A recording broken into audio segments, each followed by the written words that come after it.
Alright guys, what's going on?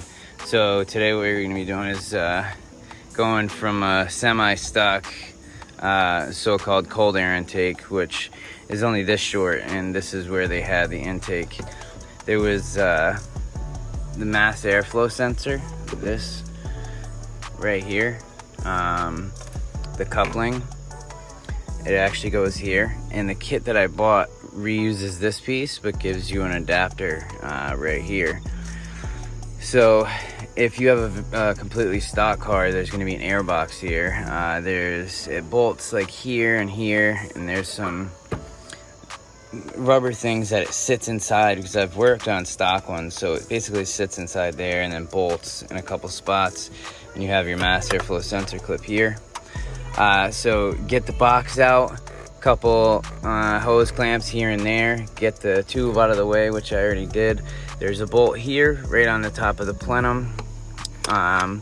There's a vacuum line under here, so if you get it off, you're gonna have to disconnect this line as well. And then that's pretty much it. It's gonna be very basic hardware with a couple clips.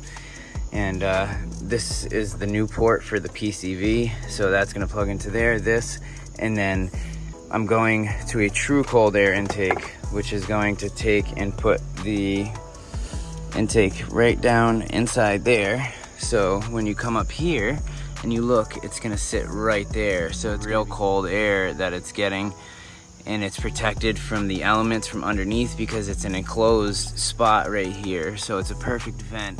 Alright guys, so I got it on the end right there. Just be mindful that if you're putting it in there for good, that it's nice and tight and secure before putting it down there, because once it's down in the bumper, look how far down it is. It's going to be really hard to do any tightening of hose clamps or anything like that. Alright guys, so this replaces the upper one. And then we have this here, but I turned the plug underneath so it didn't have the ugly plug sitting here. I don't have it plugged in or anything, but I'm gonna plug it in before I put it back in. And then I gotta get one more coupling, but I'm actually gonna replace all these with nice silicone couplings.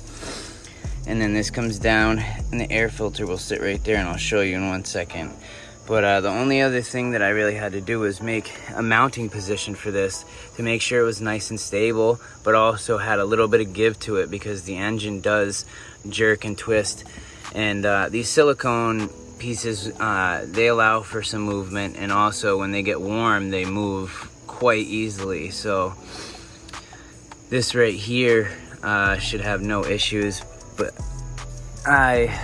right down here, I'm gonna take this out so I can show you.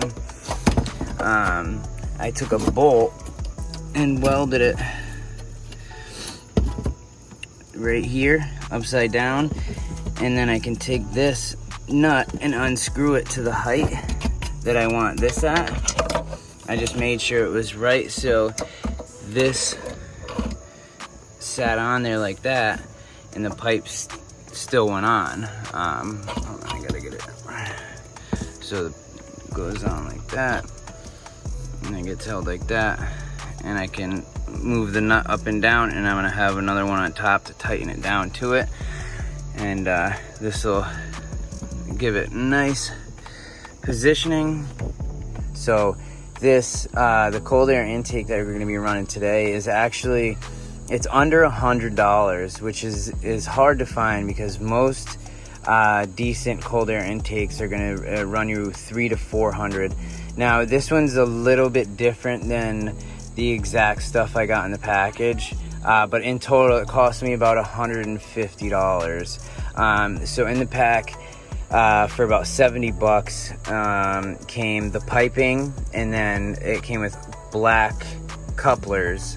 One of them was actually a different size, so it didn't really fit.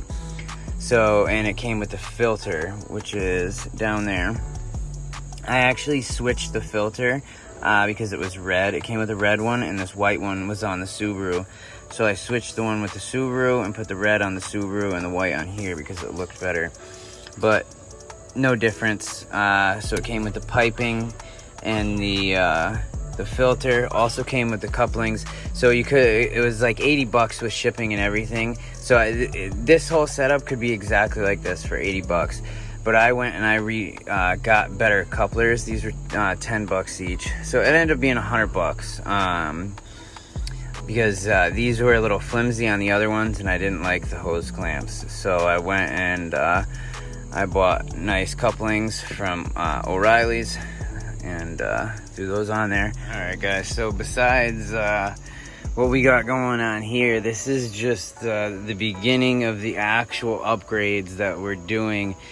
If you follow the channel at all, getting everything back to 100% stock and in great running order, and then building off that. I didn't want to just jump right into trying to make power with it when not knowing how good anything was put together. So that's why the tranny's coming out, and we're putting a new clutch and everything, all new engine gaskets and everything already.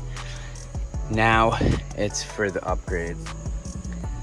All right, guys, so that about wraps it up for today. And as you can see, it's looking quite sharp. And for a true cold air intake, basically true cold air is either boxed in or somewhere where it definitely gets cold air, not hot air like it was up here. This was just hot air straight off the headers and the AC compressor and all that, and the engine in general.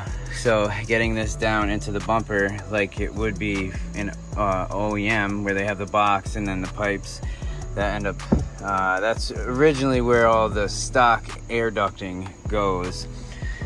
But this I think looks much nicer. Eventually I want to get a better looking mass airflow connection and maybe either move it up to right there, so it's up and the piping is right here, or move it somewhere and extend this clip, or eventually this won't be here when it's forced induction. So all right, guys, so that about wraps it up. And as you can see, this is gonna be the fit and finish of what it's gonna look like. The only difference is this right here. This will be plugged in to this guy right here. The reason that I'm not plugging it all the way in is because it's still gonna come out, because this is gonna be the start to the series of the G35 project, where eventually, hopefully, once we can afford it, we're gonna be doing twin turbo or single turbo projects, supercharger. But for now, this really marks the start of the performance upgrades. So I just received the new intake in the mail, a plenum spacer, 5/16 plenum spacer, then the new coils, and those are part of the final like 5 or 6 things I need to get this thing on the road. Once we have the clutch and flywheel figured out, which the transmission is coming out this weekend, we're gonna be doing the plenum spacer on here and the coils in the next couple videos. So be sure to stay tuned, smash that thumbs up, subscribe button. Be sure to stay tuned for the upcoming videos, because there's a lot of stuff planned, and there's going to be a new car coming to the channel too soon, so you don't want to miss out.